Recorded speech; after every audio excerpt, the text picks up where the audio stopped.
నెల్లూరు చందన brothers వార్షికోత్సవ వేడుకలు December 1 నుండి 1000 రూపాయల కొనుగోలుపై స్పాట్ గిఫ్ట్, అన్ని రకాల వస్త్రాలపై అప్ టు 70% ఆఫ్, 1+1, 1+2 కాంబో ఆఫర్లు. సూరత్ శారీస్ 499, 799, 999 రూపాయలు 1+1 ఆఫర్. పట్టు శారీస్ పై up to 70% off, work saris పై up to 40% off, handloom saris పై up to 40% off, men's casual shirts పై అప్ టు 50% ఆఫ్, జీన్స్ 1499, 1299, 999 రూపాయలు 1+1 ఆఫర్. కుర్తీస్ 499, 699, 999 రూపాయలు 1+1 ఆఫర్. 3 పీసెస్ సెట్స్ 1499, 1199, 999 రూపాయలు 1+1 ఆఫర్. ప్లాజోస్ పై 1+1 ఆఫర్. కిడ్స్ వేర్ లో ఫ్రాక్స్ పై, చిల్డ్రన్స్ చుడీదార్స్ పై up to 70% off. Boys shirts 999 రూపాయలకే 1+3 ఆఫర్. బాయ్స్ జీన్స్ 999 రూపాయలు 1+2 ఆఫర్. ఫుట్ వేర్ పై up to 50% off. 1 gram jewellery పై అప్ టు 50% ఆఫ్. విచ్చేయండి చందన బ్రదర్స్, జిల్లా టవర్ సెంటర్, గుంటూరు.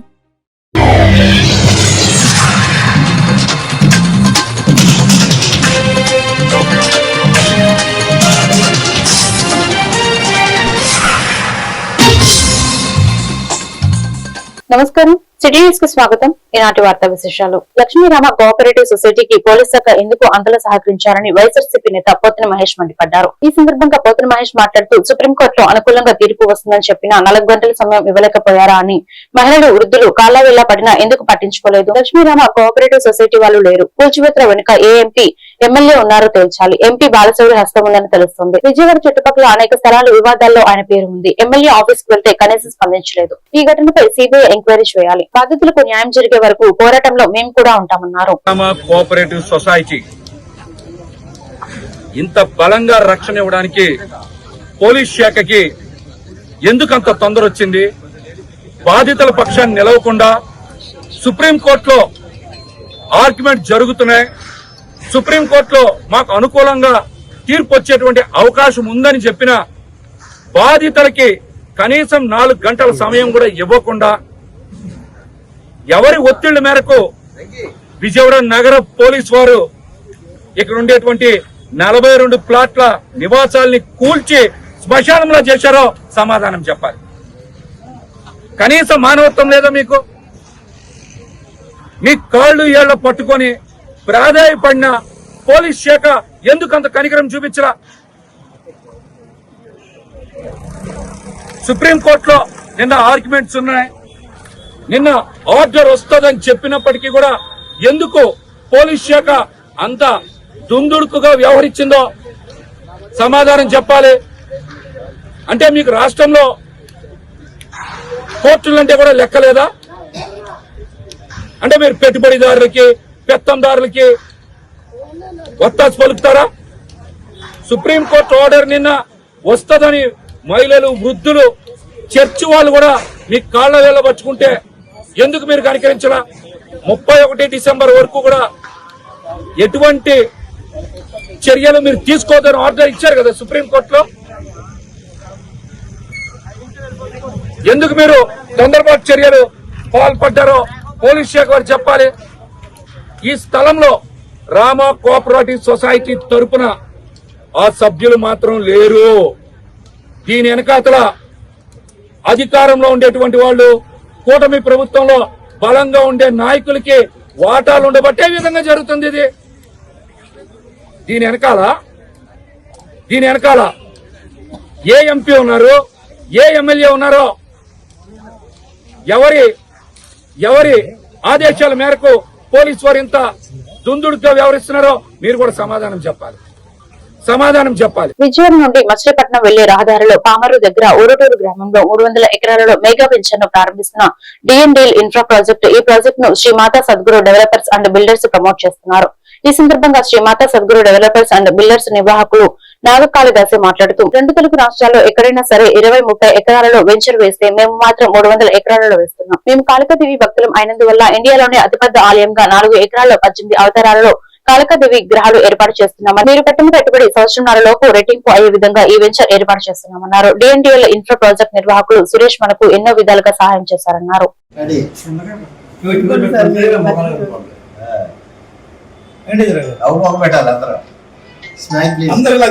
నవమహ కిషోర్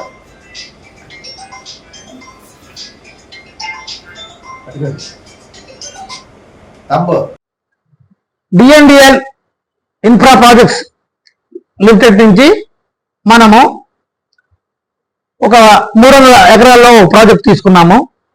అది Shri Mata Sadguru developers and builders వారు ప్రమోట్ చేస్తున్నాము. ఈ యొక్క టోటల్ గా ఈ 300 ఎకరాలని దీనికి డిఎన్డిఎల్ టెంపుల్ సిటీ అనే నామకరణం చేశాము. ఇది మన తెలుగు రాష్ట్రాల్లో ఇలాంటి ప్రాజెక్టు అసలు ఇప్పటి వరకు ఎవరు ఇవ్వలేదు. దానికి మెయిన్ మనమే దీంట్లో నెంబర్ 1 గా ఉండాలనే ధ్యేయంతో అందరూ 20 ఎకరాలు 30 ఎకరాలు అలా ఇస్తున్నారు. కానీ మనం 300 ఎకరాలు ఒకేసారి తీసుకొని 50 ఎకరాలకు ఫేజ్ 1, ఫేజ్ 2, ఫేజ్ 3 అలా తీసుకొని దీంట్లో టెంపుల్ సిటీ అని పెట్టడానికి మెయిన్ రీజన్ ఏంటంటే మన ఆలోచన విధానం.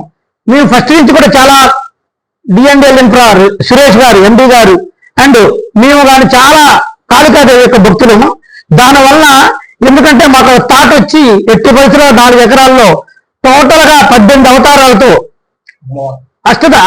అష్టాదశ పీఠాల లాగా ఆ నమూనాలతో ఒక పెద్ద టెంపుల్ ని అసలు టోటల్ ఇండియాలోనే ఫేమస్ అయ్యే విధంగా ఈ యొక్క ఒకే దాట అన్ని యొక్క దీంతో ఫస్ట్ ఒక 4 ఎకరాల్లో స్టార్ట్ చేస్తున్నాం. ఆ ఫస్ట్ వచ్చిన 50 ఎకరాల ఫస్ట్ ఫేజ్ లో నుంచి మన కంపెనీ నుంచి శ్రీ మాతా సద్గురు డెవలపర్స్ బిల్డర్ నుంచి ప్రమోట్ చేస్తున్నాము ఈ యొక్క డిఎన్డిఎల్ టెంపుల్ సిటీని. మీరందరూ మన యొక్క మార్కెటింగ్ మిత్రులు, మన యొక్క కస్టమర్స్ వీరందరూ ఎంతో విధంగా మీరన్నీ అదంతా కూడా కమర్షియల్ గా ఉంటది. మన కస్టమర్లందరికీ కూడా మనం ఏంటంటే ఐడి కార్డ్స్ ఇచ్చి 100% వాళ్ళందరినీ ఉపయోగించుకునే విధంగా చేసి వాళ్ళందరికీ మంచిగా ఒక 2 to 3 years లో 100% వాళ్ళు పెట్టిన అమౌంట్ మినిమం 3 to 5 times పెరగాలనే ధ్యేయంతో మన ఎండి గారైన మన చైర్మన్ డైరెక్టర్ అయిన సురేష్ గారు మనకి ఈ యొక్క అవకాశాన్ని కల్పించారు. దీనివల్ల మీరందరూ దీన్ని ఉపయోగించుకోవాలని మనస్ఫూర్తిగా కోరుకుంటున్నాం. శ్రీ విశ్వావసునామ సంవత్సరం మార్గశిర పౌర్ణమి సందర్భంగా ఇంద్రకీలాద్రి గిరి ప్రదక్షిణ గురువారం ఘనంగా జరిగింది. ఇంద్రకీలాద్రి చుట్టూ గిరి ప్రదక్షిణ చేయడం వలన కోరిన కోరికలు తీరుతాయని ప్రతీతి. పౌర్ణమి రోజున జగన్మాత మల్లేశ్వరుడు వారి సన్నిధిలో ఉండే ముక్కోటి సకల దేవతలు కొలువైన ఇంద్రకీలాద్రి ప్రదక్షిణ చేయడం మరింత శ్రేష్టమని పండితులు సెలవిచ్చిన ప్రకారం ఈ రోజు ఉదయం పౌర్ణమి సందర్భంగా ఘాట్ రోడ్డు ఎంట్రన్స్ వద్ద గల శ్రీ కామధేను అమ్మవారి సన్నిధి నుండి ఇంద్రకీలాద్రి గిరి ప్రదక్షిణ వైభవంగా ప్రారంభమైంది. ఆలయ కార్యనిర్వహణాధికారి వికే శ్రీనారాయణ ప్రత్యేక పూజలు నిర్వహించి కొబ్బరికాయలు కొట్టి కార్యక్రమం ప్రారంభించారు. ఘాట్ రోడ్డు అమ్మవారి గుడి, ఖమ్మంవారి పాలెం సెంటర్, విద్యాధరపురం పాల ఫ్యాక్టరీ, చిట్టినగర్, కొత్తపేట, బ్రాహ్మణ వీధి నుండి తిరిగి ఇంద్రకీలాద్రి వరకు గిరి ప్రదక్షిణ కొనసాగింది. భక్తులు విశేషంగా ఈ కార్యక్రమంలో పాల్గొని అమ్మవారిని, స్వామివారిని దర్శించుకున్నారు.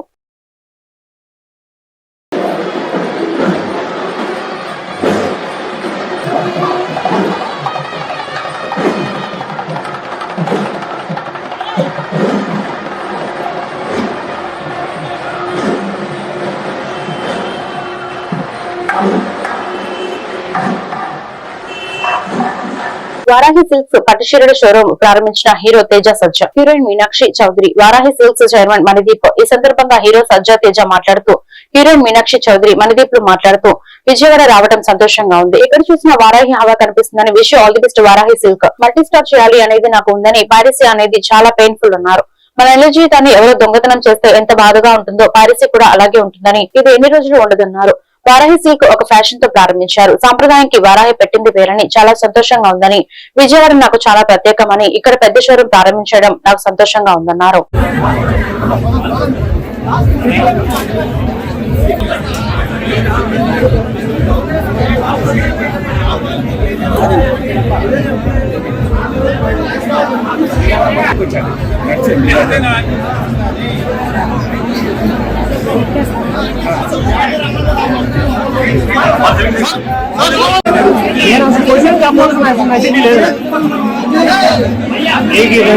కుదిరితే తీసుకెళ్ళాలి.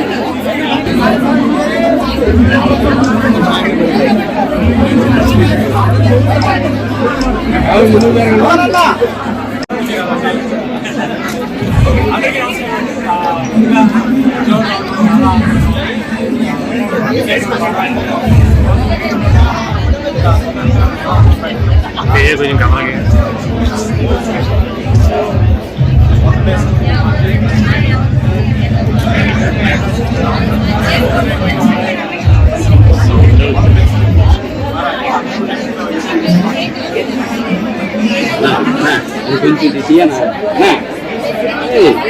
ఎలా పెట్టు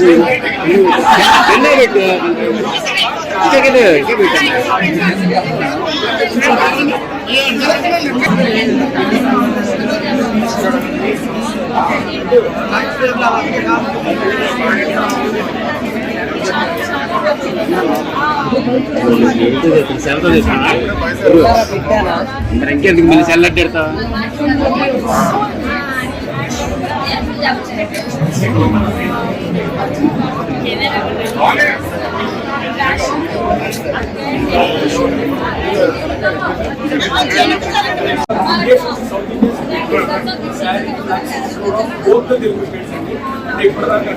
పెద్ద షాపింగ్ కానీ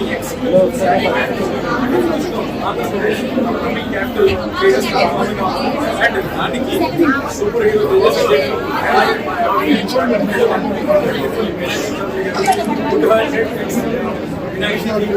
వీళ్ళిద్దరూ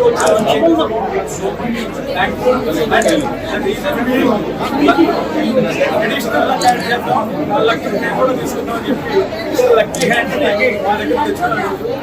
సంజయ్ గారు మీకు తెలిసిందే బంగారం మీనాక్షి గారు so only reason golden hand and legend Nandamuri Balakrishna గారు లాంచ్ చేశారు. అండ్ అలాంటి ఒక స్టార్ హీరో ఒక మనసుని రిప్లేస్ చేయాలంటే మా తేజ సంజయ్ గారే కావాలని చెప్పి అంటే అత్యంత మంచి మనసు నెక్స్ట్ గోల్డెన్ హ్యాండ్ సంజయ్ గారు 76 ఏళ్ల మేయస్థీనియా గ్రావిస్ రోగికి మేల్కొని ఉన్న స్థితిలోనే గుండె బైపాస్ శస్త్రచికిత్స ఆస్టర్ రమేష్ హాస్పిటల్స్ వైద్య బృందం విజయవంతంగా పూర్తి చేసింది. సాధారణ అనస్థిషియా ప్రమాదకరమే గుర్తించిన వైద్యులు థొరాసిక్ ఎంపిడ్యూరల్ అనస్థిషియా సాయంతో రోగి స్పృహతో ఉన్న సమయంలో సర్జరీ చేశారు. దేశంలో ఇలాంటి శస్త్రచికిత్స ఇదే మొదటిసారి. ఈ అరుదైన ఆపరేషన్ కార్డియో థొరాసిక్ సర్జన్లు డాక్టర్ జయరాం పాయ్, డాక్టర్ శివప్రసాద్ తదితరులు విజయవంతంగా నిర్వహించారు. ఆసుపత్రి ఎండీ డాక్టర్ పోతినేని రమేష్ బాబు మాట్లాడుతూ 37 ఏళ్లలో 25,000కు పైగా గుండె ఆపరేషన్లు చేసినట్లు ఈ తాజా విజయం వైద్య రంగానికి గర్వకారణమని తెలిపారు. శస్త్రచికిత్స అనంతరం రోగి ఆరోగ్యంగా కోలుకుంటున్నారని చెప్పారు.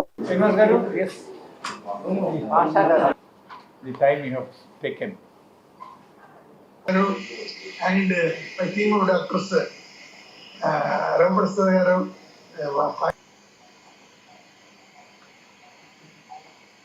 Y. Satyanarayan Sharma garu, he is a patient who undergone surgery. Just this is the third post-op.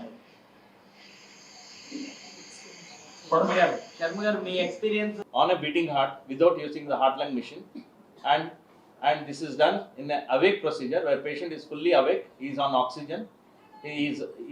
ఈ ప్రెస్ మీట్ యొక్క ముఖ్య ఉద్దేశం ఏంటంటే కరెక్ట్గా 3 రోజుల క్రితం ఒక 76 సంవత్సరాల వ్యక్తికి ట్రిపుల్ బైపాస్ ఆపరేషను. అందులో ప్రత్యేకత ఏంటంటే ఎవేక్ కార్డియక్ సర్జరీ, అంటే రోగి కంప్లీట్గా ఏం జరుగుతుంది అంతా వినడం, మధ్య మధ్యలో పేషెంట్తో మాట్లాడటం. ఇది ఎవేక్ కార్డియక్ సర్జరీ అనేది చాలా చోట్ల జరుగుతూ ఉంది. అయితే ఇందులో ప్రత్యేకత ఏంటంటే 76 సంవత్సరాలు ఒకటి, నెంబర్ 1. నెంబర్ 2, మయాస్థీనియా గ్రెవిస్ అంటే ఒక రేర్ న్యూరలాజికల్ డిజార్డర్. అందులో ఏంటంటే కొంచెం వీక్నెస్ ఆఫ్ ది మజిల్స్. ఈ ఏజ్లో 76 సంవత్సరాలు అంటే ఆటో ఇమ్యూన్ మెకానిజం వల్ల స్టెరాయిడ్స్, తర్వాత పైరిడోస్టిగ్మైన్ అని కొన్ని మందులు అవన్నీ కూడా వాడుతూ ఉన్నారు. ఇది ఎందుకు కాంప్లెక్స్ అని అంటే వీళ్ళల్లో ఇన్ఫెక్షన్స్ అధికంగా రావడం కానీ, సో మత్తు ఇవ్వటం కానీ మయాస్థీనియా గ్రెవిస్ పేషెంట్స్లో ఆ రికవరీ అవ్వటం అనేది, ఎక్స్టుబేషన్ కానీ ఇవన్నీ ప్రాబ్లమ్స్ ఉంటాయి. అందువల్ల వెంటిలేషన్ లేకుండా ఈ ఛాతీ భాగం వరకు మాత్రమే మనకి మత్తు వచ్చేటట్టు సర్వైకల్ అండ్ డార్సల్ స్పైన్ ఆ ఏరియాలో వీళ్ళు మత్తు ఇంజెక్షన్స్ ఇచ్చి ఆ స్పైనల్ కార్డ్ దగ్గర ఈ ఏరియాకి ఏం తెలియకుండా సర్జరీ చేసేటప్పుడు కట్ చేసినప్పుడు కానీ ఏం తెలియకుండా ఉండేటట్టు చేసి పేషెంట్తో మాట్లాడుతున్నారు. దీనివల్ల మనకి కాంప్లికేషన్ రేటు తక్కువ ఉండి within few hours patient recover అయిపోవడం. తర్వాత ఇప్పుడు 3వ రోజుకే పేషెంట్ నడవడం ఇవన్నీ కూడా చేశారనమాట. యాక్టివ్గా ఉన్నారు. పేషెంట్ కూడా మాట్లాడతారు. ఇప్పుడు మనకి మన పోస్ట్ ఆప్ వార్డ్ నుంచి పేషెంట్ కూడా మాట్లాడతారు. ఆయన రిటైర్డ్ bank manager.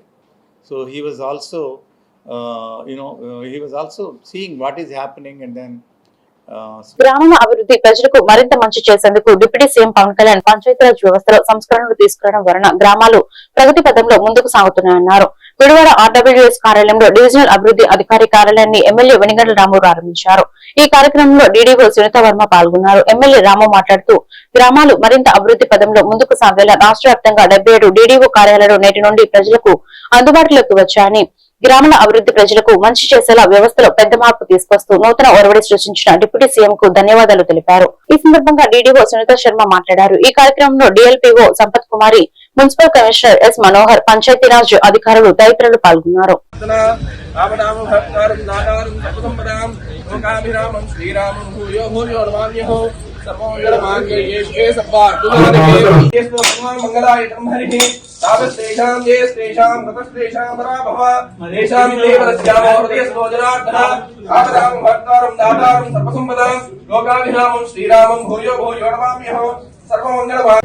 అయితే డైరెక్ట్ గా మేము కలెక్టర్ కంట్రోల్ చేస్తాం, చెప్పి కంట్రోల్ కాదు,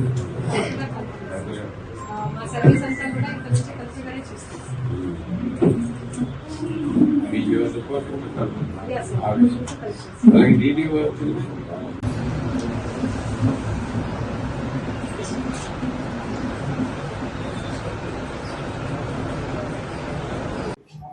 ఈరోజు గుడివాడలో డివిజనల్ డెవలప్మెంట్ ఆఫీసర్ కార్యాలయాన్ని ఓపెన్ చేయడం జరుగుతుంది. పవన్ కళ్యాణ్ గారి ఆధ్వర్యంలో ఆలోచన ప్రకారం చంద్రబాబు నాయుడు గారి తోడ్పాటుతో అత్యంత గొప్ప మంచి ప్రోగ్రామ్ ఇది. ఎందుకంటే టోటల్ డివిజన్స్కి ఒక్కొక్క డివిజన్లో 6 మండలాలు దాకా ఉన్నట్టు 7 మండలాలు ఉన్నాయి. 7 మండలాలని కలిపి అభివృద్ధికి అధికారిని ఒకరు పెడతాం అనేది చాలా మంచి పరిణామం. ఇప్పుడు ఉన్న వ్యవస్థలకు తోడుగా ఈ వ్యవస్థలన్నింటినీ సమన్వయం చేసుకుంటూ మంచిగా పనిచేయడానికి ఇది ఒక మంచి అవకాశం. ఇప్పుడు డైరెక్ట్గా అంటే పూర్తి ఆఫీస్ ఇక్కడ కూడా గుడివాడలో కూడా డెవలప్ చేయడం జరిగింది. ఇంతకుముందు ఉన్న ఆర్డబ్ల్యూఎస్ కార్యాలయంలోనే ఇక్కడ డీడీఓ ఆఫీస్ కూడా స్టార్ట్ చేసుకున్నాం. సో మంచి ఆఫీసర్స్ వచ్చారు. తప్పకుండా ఇంకొంచెం డెవలప్మెంట్లో మేము అత్యధిక కష్టపడి ముందుకెళ్తామని చెప్పి తెలియజేసుకుంటూ సెలవు తీసుకుంటాం. అందరికీ నమస్కారం అండి. ఈరోజు గుడివాడ డివిజన్ కృష్ణా జిల్లాలో డిడిఓ కార్యాలయము ప్రారంభించడం జరిగింది. మరి ఈ కార్యక్రమానికి ముఖ్య అతిథులుగా మన నియోజకవర్గ శాసనసభ్యులు గుడివాడ శ్రీ వెనుగండ్ల రాము గారు మనకి పాల్గొనడం జరిగిందండి. అలానే ఇతర ప్రజాప్రతినిధులు అందరు కూడా విచ్చేస్తున్నారు. అలానే ఈ డిడిఓ ఆఫీస్ కంట్రోల్లో ఉన్న డిఎల్పిఓ మేడము కూడా మనతో పాటు ఉన్నారు. మరి రాష్ట్ర ప్రభుత్వము ఎన్నో సంస్కరణలు తీసుకొస్తా ఉంది.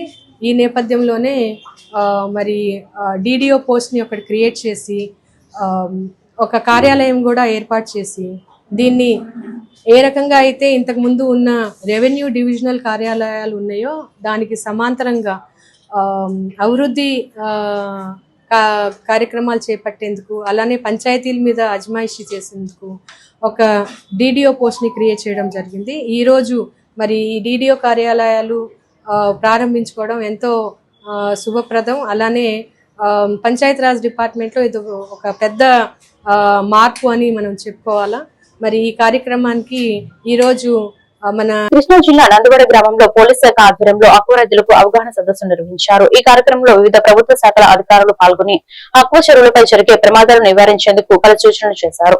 ప్రమాదాలు జరిగిన సమయంలో చెరువు సాగు చేసే రైతు అజాగ్రత్తగా వ్యవహరిస్తే కేసులు నమోదు చేస్తామని డీఎస్పీ వీరేష్ వినయ్ హెచ్చరించారు. ఈ కార్యక్రమంలో రూరల్ సీఐ సోమేశ్వరరావు మరియు పలు ప్రభుత్వ శాఖల అధికారులు అక్వా రైతులు పాల్గొన్నారు.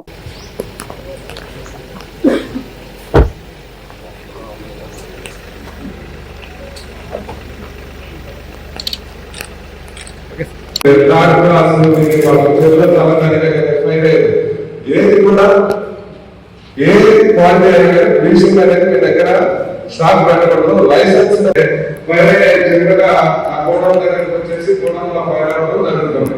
కాబట్టి మీరు ఎప్పుడు కూడా 6 feet కానీ 7 feet కానీ చెక్క ఎటువంటి ప్రమాదాలు కేరళలో వచ్చు, లేకపోతే మనుషులు ఎట్టుకోవడానికి కాబట్టి 12,000 నుండి మంచి అయితే 2,000 రూపాయలు.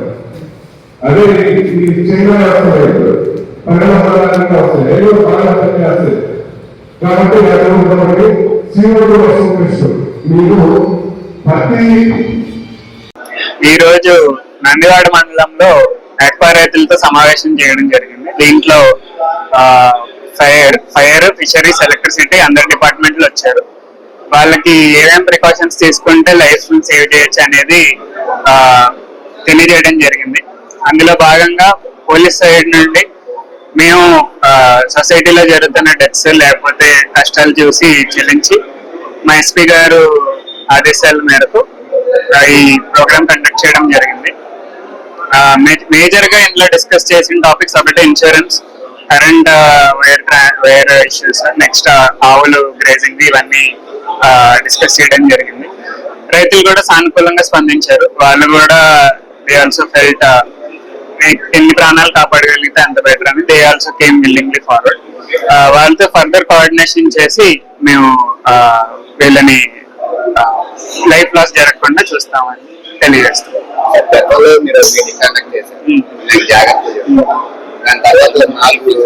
ఈసారి యాక్షన్ తీసుకుంటామండి.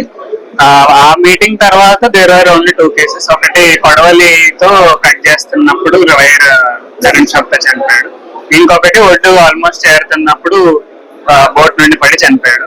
ఈ 2 ఇష్యూస్ కొంతమంది అప్పటికే ప్రికాషన్స్ తీసుకున్న మొత్తం అందరూ తీసుకోకపోవడం వల్ల జరిగిన ఇష్యూస్. నందివాడలో సుమారు 40,000 ఎకరాలు పిసికల్చర్ జరుగుతుంది. అందరూ రెస్పాన్సిబుల్ గా ఫీల్ అయ్యి మన దగ్గర పనిచేసారు మన ఫ్యామిలీ లాగా అనుకుని వాళ్ళకి నెసెసరీ ప్రికాషన్స్ తీసుకుంటారని ఆశిస్తున్నాం. But this time we also want to send strict message. అనవసరంగా ప్రాణాలు కోల్పోయిన దగ్గరల్లా వేరే యాజ్ పర్ లా ఏది మేము చేయగలుగుతామో లా చట్ట ప్రకారం శిక్ష కూడా ఉంటదని తెలియజేస్తాం. కూటమి ప్రభుత్వం రైతు ప్రభుత్వం అని ప్రచారం చేస్తున్నారు. కానీ రైతుల కష్టాలు మాత్రం ప్రభుత్వం పట్టించుకోవట్లేదని, తుఫాన్ కి కోసిన ధాన్యం ఇప్పటికీ కూడా రైస్ మిల్లు చేరక మొలకెత్తిన పరిస్థితి ఉందని, కొన్ని చోట్ల మొలకెత్తిన పరిస్థితి ఉందని, గుడివాడ రూరల్ మండలం సిద్ధాంతం అడ్డరోడ్డు దగ్గర చూస్తే ధాన్యం మొలకెత్తిపోయిందని, ప్రభుత్వమేమో ప్రతి ధాన్యపు గింజ కొంటామని చెబుతున్నారు. కానీ రైతులు ఇబ్బందులు పడుతున్నారన్నారు. తుఫాన్ తో నష్టపోయిన రైతులు కూడా ఒక నయా పైసా కూడా ఇవ్వలేదని, ప్రభుత్వం ఈ విషయాలను పట్టించుకుని కౌలు రైతులకు న్యాయం చేయవలసిందిగా మేము సిపిఎం పార్టీ డిమాండ్ చేస్తున్నామని ఆర్సీపీ రెడ్డి అన్నారు.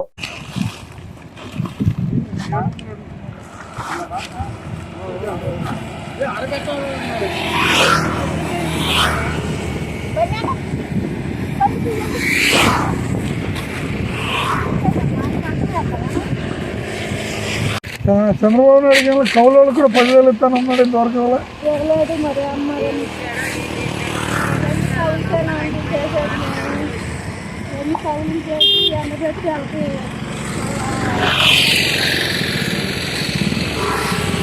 వద్దని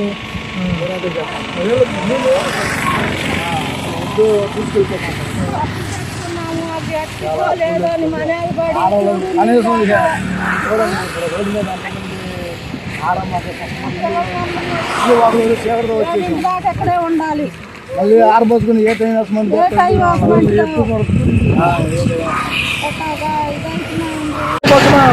ప్రభుత్వం అన్నదాత సుఖీభవ కౌలు రైతులు కూడా ఇస్తాం 2వ పెడుతున్నారు. ఇంతవరకు అసలు వాళ్ళకి ఆ ప్రభుత్వం ఇచ్చే 10,000 రూపాయలు కూడా ఇవ్వలేదు. 2వ పక్కన చూస్తే నెల్లూరు దగ్గరికి ధాన్యాన్ని తీసుకెళ్తే వాళ్ళేమో తేమ శాతం ఇక్కడేమో ఆర్బీకేలను 24, 23 చూపిస్తూ ఉంటే వాళ్ళ దగ్గరికి వెళ్తే 27 వచ్చింది, 28 వచ్చింది, మేము కొనం తీసుకెళ్ళిపోండి అంటున్నారు. ప్రభుత్వం చెప్పే మాటలు ఇక్కడ చేతలు చాలా తేడా కనిపిస్తున్నాయి. మన ఎమ్మెల్యే గారు అయితే మొత్తం రైతులతో రోజు పర్యటిస్తూ రైతులకు ప్రతి ధాన్యం కింద కొంటాము, మీరు కంగారు పడద్దు అని పదే చెబుతున్నారు. కానీ అక్కడ మిల్లర్స్ కానీ లేకపోతే ఆర్బీకేలో కానీ ఈ ధాన్యాన్ని తీసుకుంటే వాళ్ళు సిద్ధపడలేదు, వాళ్ళు ఇచ్చిన రేటు ప్రకారం వాళ్ళు ఇవ్వట్లేదు. కాబట్టి ప్రభుత్వం ఇప్పటికైనా ఈ ఆలోచించి రైతుల కష్టాలని బయటపడేటట్టు, అలాగే తేమ శాతాన్ని కూడా పెంచాలి. ప్రభుత్వం ఇచ్చిన నామ్స్ ఏంటంటే తేమ శాతం 17% ఇచ్చింది. ఇక్కడేమో హడావుడిగా ఈ తుఫాన్ రీత్యా ఇక్కడ కోతలు కోసారు. కోసిన తర్వాత తేమ శాతం పెరిగింది. అక్కడికి వెళ్ళేటప్పటికి ఆర్బీకేకి రైస్ మిల్లర్కి తేమ శాతం తేడా కనబడుతుంది. దాని రీత్యా కూడా రైస్ మిల్లర్స్ రిజెక్ట్ చేస్తున్నారు, దానివల్ల ఇబ్బందులు వస్తున్నాయి. కాబట్టి ప్రభుత్వం ఇప్పటికైనా జోక్యం చేసుకుని ఎక్కడ ఇబ్బందులు ఉన్నాయో అక్కడ చూసి ఆ ఎమ్మెల్యే గారు కూడా ఇబ్బందులు ఎక్కడ ఉన్నాయో రైతుల దగ్గరికి వచ్చి అక్కడ ఆర్బీకే వాడతాము, అట్లాగే రైస్ మిల్లర్స్తో మాట్లాడి వాళ్ళ ధాన్యాన్ని ఇమీడియట్లీ ఎట్టే ప్రయత్నం చేయకపోతే రైతులు ఇంకా నష్టపోయే పరిస్థితి ఉంది. రైతుల కోసమే ఉండమని ప్రభుత్వాలు చెబుతున్నాయి, కానీ రైతుకు మాత్రం ఏం న్యాయం చేయట్లేదు. ప్రతిసారి రైతే నష్టపోతున్నాడు. ఆ రైతులో కూడా కౌలు రైతులు ఎక్కువ నష్టపోతున్నారు. ప్రతిసారి కౌలు రైతులు భూములన్నీ కౌలు రైతులు చేస్తున్నారు. ఇంతవరకు ప్రభుత్వం మన తుఫాను కానీ ఇప్పుడు కానీ ధాన్యాలు కానీ ఇబ్బందులు ఉంటే వాళ్ళకి ₹1 కూడా ఇచ్చింది లేదు. రైతుల ఖాతాలో వేసిన అమౌంట్ కూడా రైతుల ఖాతాలో వేసి. ఏలూరు జిల్లా కొయ్యలగూడెం షిరిడి సాయిబాబా ఆలయం వద్ద ప్రతి గురువారం ప్రత్యేక పూజలు, భజనలు, అన్నదానం జరుగుతాయని, భక్తికి నిదర్శనంగా నిలిచిన ఆలయమని, అలాగే భక్తులు అధిక సంఖ్యలో పాల్గొనడం వలన ఆలయ ప్రాంగణం సందడిగా మారిందని ఈ కార్యక్రమంలో గాడి వెంకట పద్మావతి తెలియజేశారు.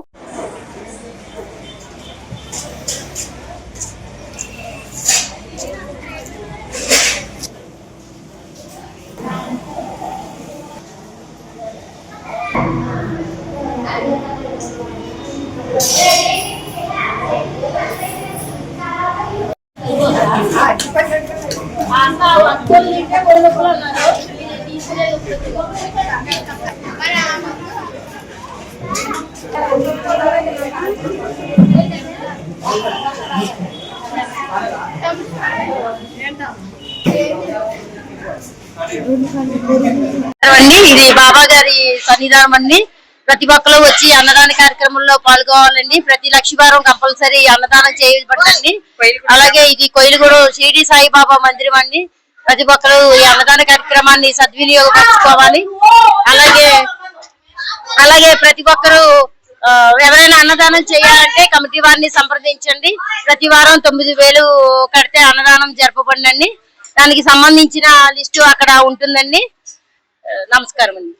ఏలూరు జిల్లా కామవరపుకోట మండలం కొండగూడెంలోని అంగన్వాడీ కేంద్రాన్ని స్థానికుల ఫిర్యాదు మేరకు జిల్లా విజిలెన్స్ అధికారి వంటిపల్లి విజయకృష్ణ ఈరోజు ఆకస్మికంగా సందర్శించి కేంద్రాన్ని పరిశీలించిన క్రమంలో అంగన్వాడీ వర్కర్ అలాగే పిల్లలు లేకపోవడం, అదేవిధంగా పిల్లలకు ఇవ్వాల్సిన గుడ్లు పాలు పంపిణీ చేయకపోవడం, అంతేకాకుండా పిల్లలను తీసుకొచ్చి వంట చేస్తామని చెప్పడం కూడా నిర్లక్ష్యానికి నిదర్శనమని మండిపడ్డారు. ఈ నేపథ్యంలో పరిస్థితిని పూర్తిగా పరిశీలించి బాధ్యులపై శాఖపరమైన చర్యలు తీసుకోవాలని సంబంధిత అంగన్వాడీ అధికారులకు ఆదేశాలను జారీ చేశారు.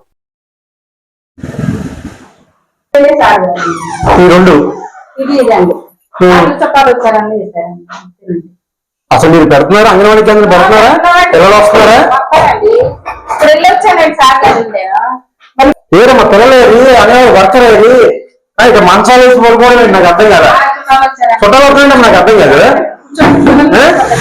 చుట్టాలు వస్తే అంగన్వాడీ కేంద్రం పట్టడం మానేసి మీరు మంచాలు వేసి పడుకుంటారా ఇక్కడ?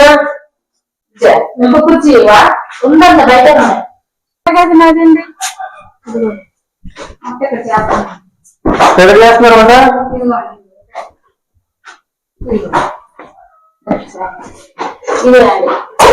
ఏం చేశారు వాళ్ళు వంట? ఇక్కడ పిల్లలకు వెళ్ళొచ్చానండి సార్ గారండి, ఉంటానండి. అంటే పిల్లలు ఇప్పుడు 11ంటికి వస్తే 8 గంటలకు పెడతావు వంట భోజనం? 12ంటికి అయిపోద్దండి సార్ గారండి. అక్కడ గ్యాస్ ఏంటండి చిటికి అయిపోద్దండి. ఒకసారి వెళ్ళొచ్చానండి. ఎన్నిసార్లు చెప్పిన? ఒకసారి వచ్చా, 2 సార్లు వచ్చా, అదే చెప్తాను. నాకు అర్థం కాదు. అసలు 10 గంటలకి 10 గంటలు ఉండాలి భోజనం. వండాలి. ఇప్పుడు 11 అయింది. చిటిక్లో ఉండేస్తాను అంటున్నావు నువ్వు. అసలు మీరేంటి రన్ చేస్తున్నారో చేయట్లేదు? మీ వల్ల అవుతా అవుతుంది చెప్పండి. మా వల్ల ఎందుకు కావాలండి సార్? మరి లేకపోతే ఇప్పుడు వరకు వంట చేయలేదు ఇక్కడ. అక్కడేమో పిల్లల దగ్గర 2 సార్లు వచ్చి 3 సార్లు వచ్చి చెప్తున్నావు. అంగన్వాడీ వర్కర్ ఇక్కడ లేదా? అవి ఏం చేస్తున్నారు మీరు ఇక్కడ? డ్యూటీ చేస్తున్నారా? ఏంటి ఏమన్నా మోపు చేస్తున్నారా? మాయ చేస్తున్నారా? మరి ఏది నువ్వు సమాధానం చెప్పే వ్యవహారం కూడా బాగా చాలా నిర్లక్ష్యంగా ఉంది మీ వ్యవహారం. ఏది వాళ్ళు అసలు ఏంటి వంట? ఏం చేయాలి అసలు వాళ్ళ వంట? తీసుకొస్తున్నారండి ఖర్చులు అండి సరుకులు తీసుకొచ్చి మొదలు పెడతారు పిల్లల్ని చూసి తీసుకొచ్చిన తర్వాత పిల్లల్ని మరి ఒకసారి వెళ్ళానండి మరి వెళ్ళి మళ్ళీ తీసుకొచ్చుకుంటాను కూరగాయలు ఏమి లేవని అలాగా ఆపి అనుకున్నానండి కూరగాయలు లేవు సరుకులు లేవు పిల్లలు లేరు. ఈ వార్తలు ఇంతటితో సమాప్తం. మరొక బిడ్డలో మళ్ళీ కలుద్దాం. నమస్కారం.